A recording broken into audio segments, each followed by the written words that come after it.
about Jacques Vallee, but some of his theories, but also he mentions a few cases that we've never talked about. He refers to them in his book. So what I want to do is first, I wrote down some things he said from his prior book, Messengers of Deception, and what we're going to talk about is this book called Revelations, okay? But in Messengers of Deception, he says, there may be a link between UFO events and the occult.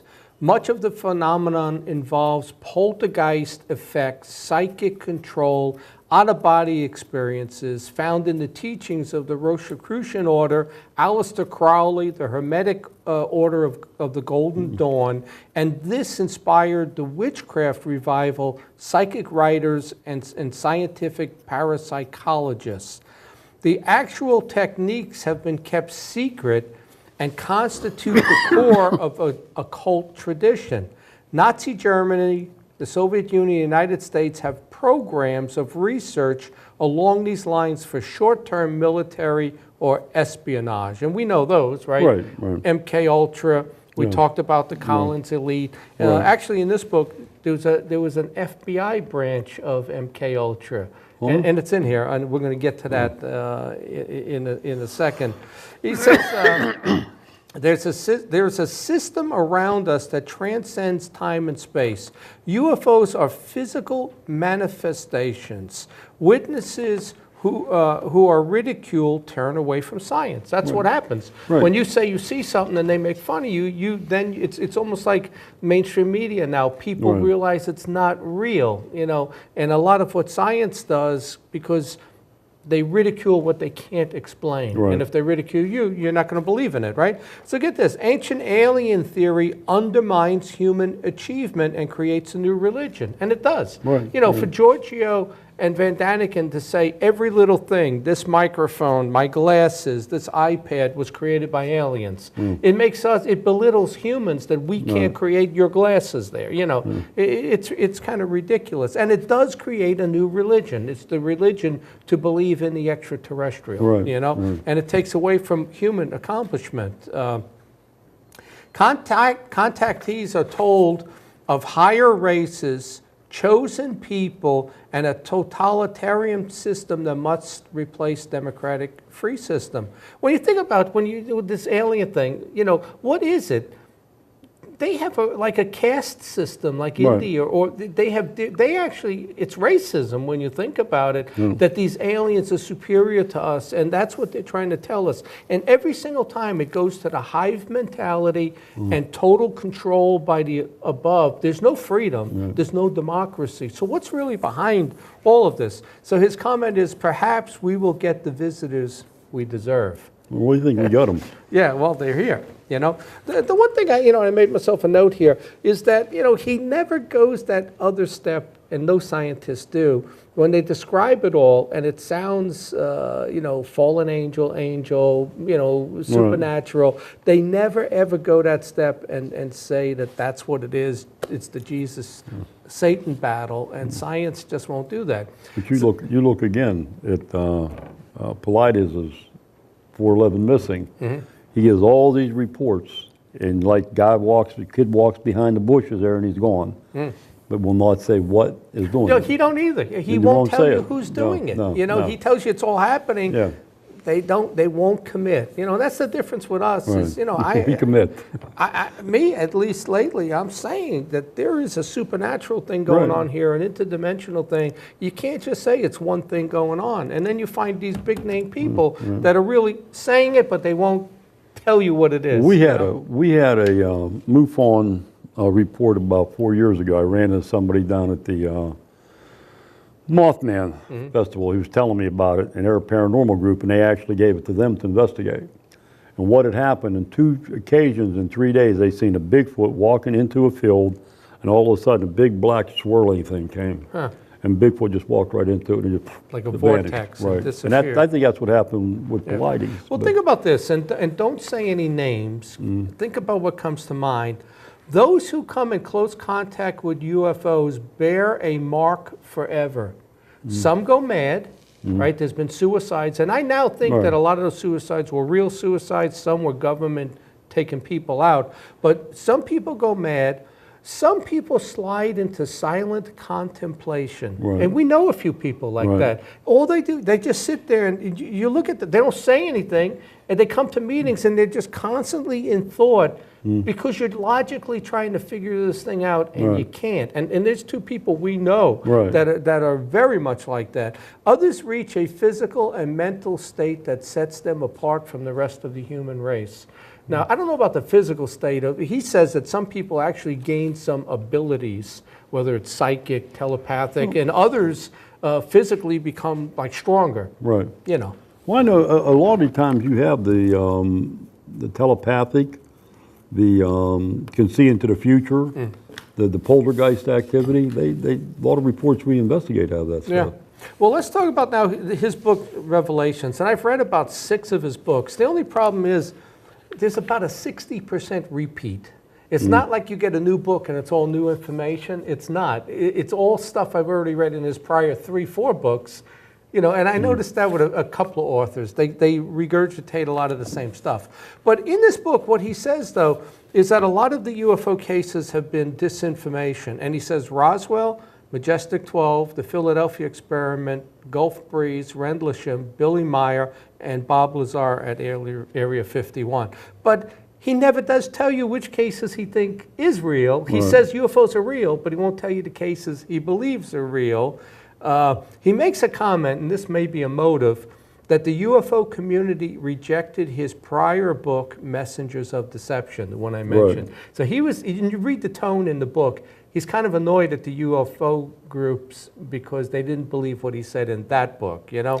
Well, a lot of them in the UFO group, so they think that the aliens they're here to help us. They're here to... Well, they're very naive. I agree with you. Yeah. But my question is, when you read his stuff, Fred, he is not pro UFOs from space.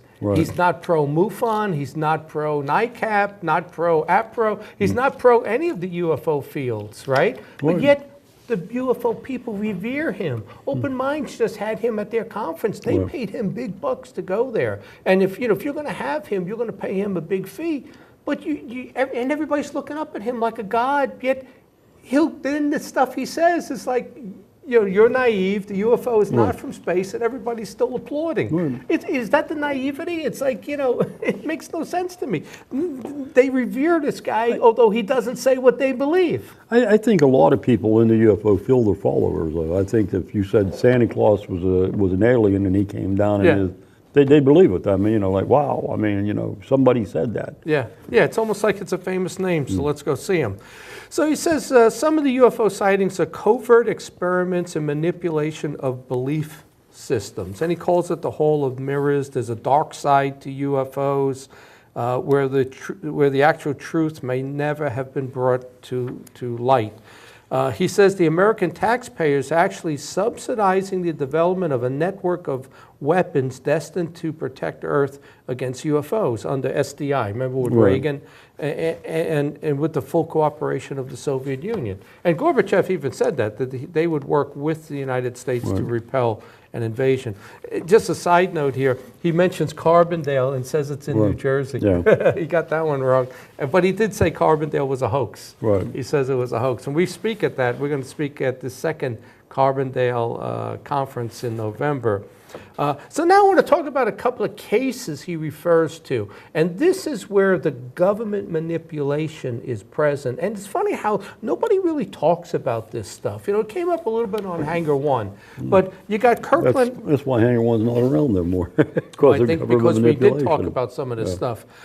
He talks about Kirkland Air Force Base, 1983. And this is all true. Linda Moulton Howe was working on a UFO documentary because she did the one on the Strange Harvest with the cattle mutilations, and it was very good. So she's working on an UFO documentary. So this guy by the name of Richard Doty, he works for the Air Force Office of Special Investigations at Kirkland Air Force Base. This is April 9th of '83.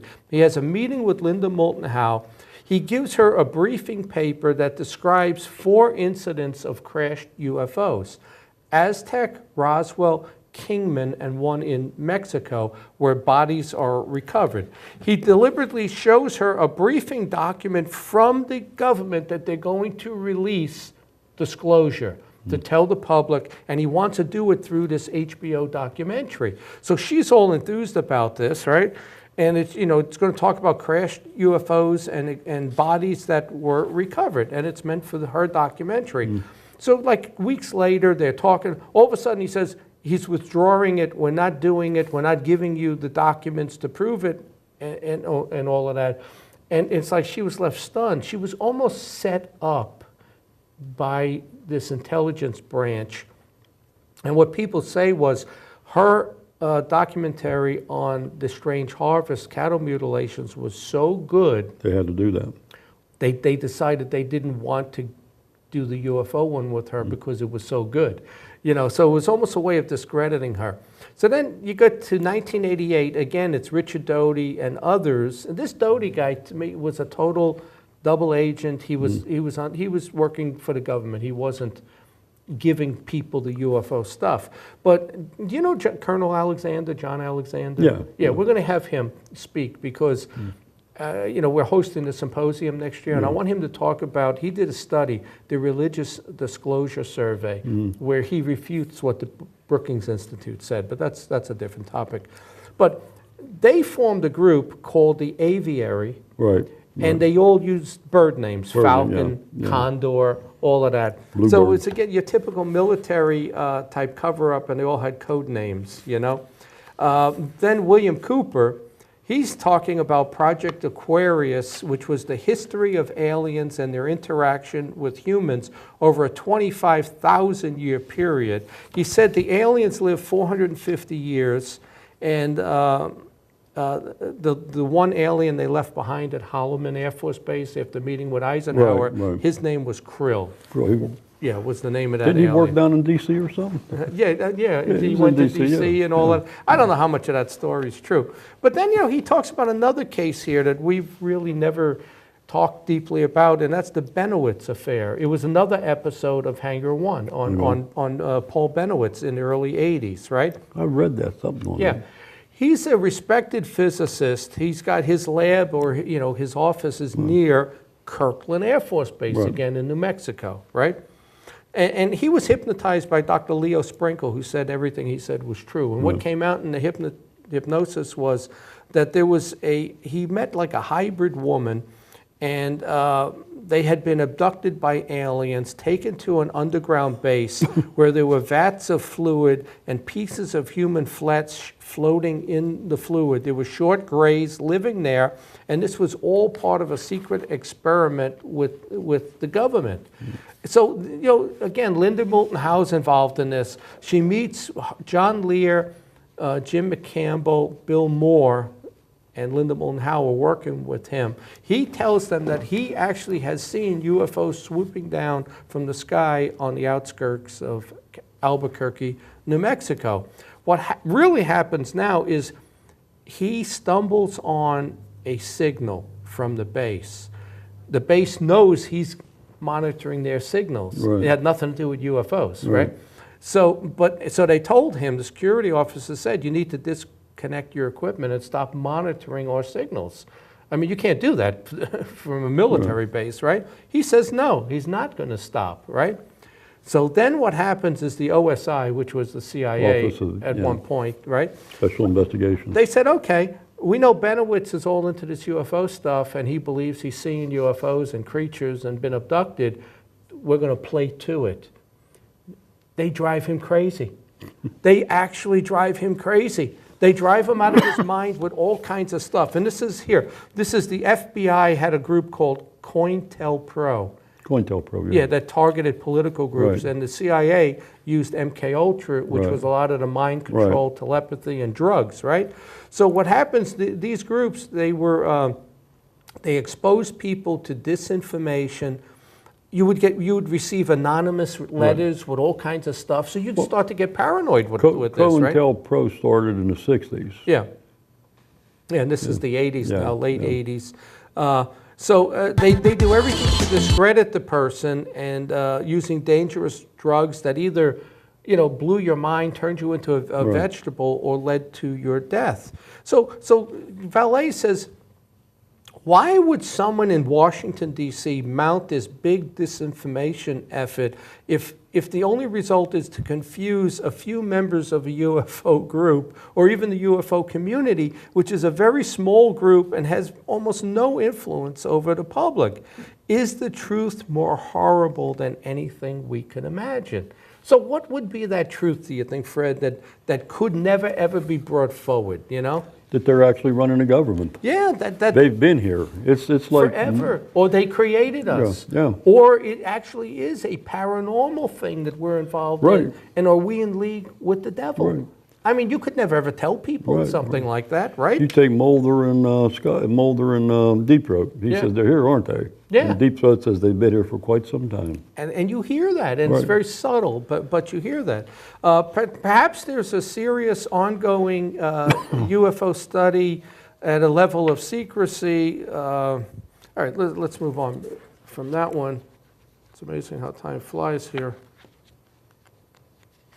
So then he goes on and he says remote piloted vehicles would have been difficult in the 50s. And that's why I say Roswell in 47. Right. It couldn't be ours. I don't think that could be ours. It's too early, But he says by Vietnam, these things were well developed and very well could be government craft, Those who claim to bring us these amazing revelations are usually linked to the military or to the intelligence community, like Doty and those guys. Right. The guys that are telling us information tend to be undercover agents for the government. What they are exposing is not the real secret group, but an outer layer of lies and deceptions. And most ufologists are incredibly naive. The real sponsor is the CIA. I mean, you got to agree with that. I mean, we go to conferences and stuff, and the things people believe, you could say almost anything and they believe it, Well, but I think a lot of things, again, the media molds what we believe, the majority of people. Yeah. In the media, if it says, oh my God, there is no such thing as a UFO, 90% of the people would believe it. Yeah.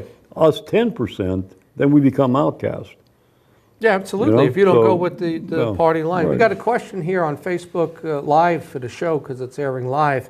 Did Jacques Vallee appear in Close Encounters of the Third Kind? And he did. He was in at the end. Yeah, he was that guy. He was in the beginning. Yeah, in the beginning. Oh, that's right. He was the French guy. Yeah, he was when they was going across the desert. Okay. He was in there. It says the UFO phenomenon is undeniably real. But then he never tells you which cases he believes is real. It's slick how he does that, right? Right. He says that government agencies like the CIA use it as a cover story for non-lethal weapons and various counterterrorism operations.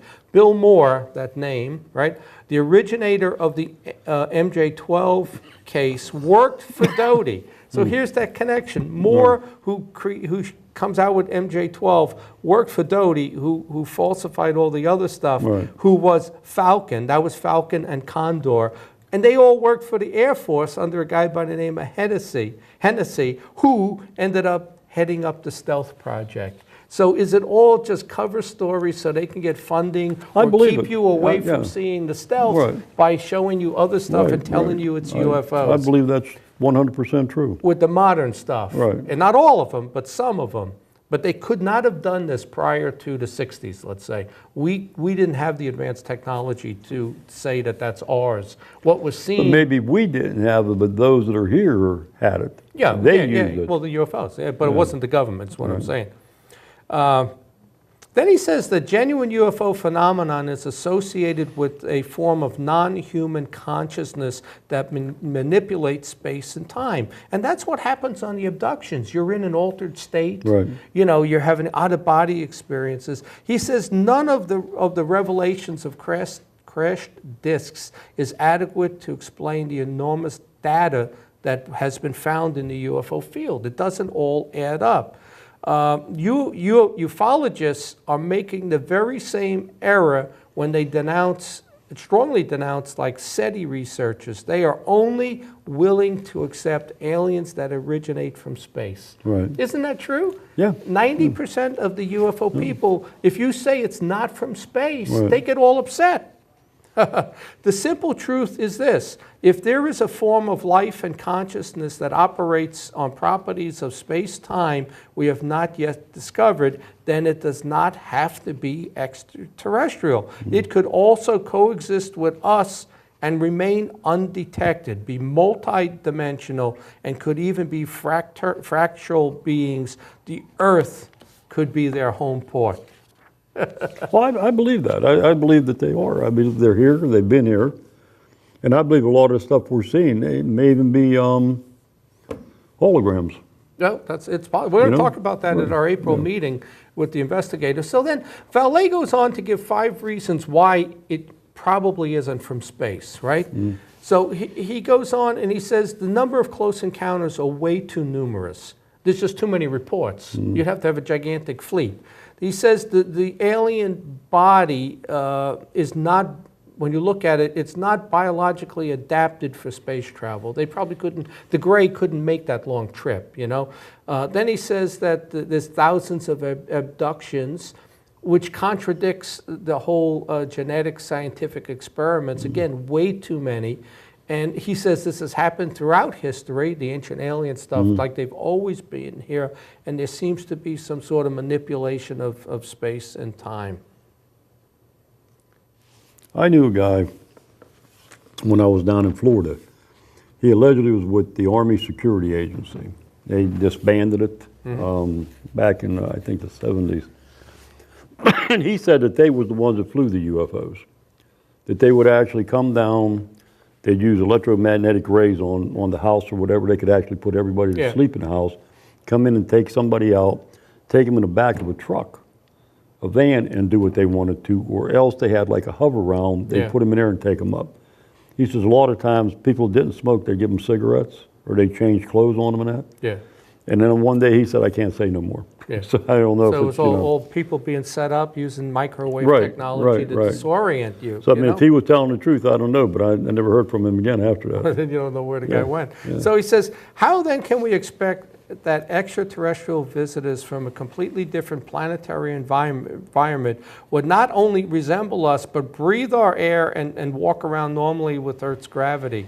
And people say, well, it's genetic engineering. Then why not produce an ET that's exactly indistinguishable from humans? Why do they look different? If you could produce one that close, you might as well produce one that looks exactly like us. I think they're doing that now, though, John. Well, that's what David Jacobs says. You know, you look, we got a report here in Ohio not too long ago of it was a report where the guy said he was a reptilian hybrid.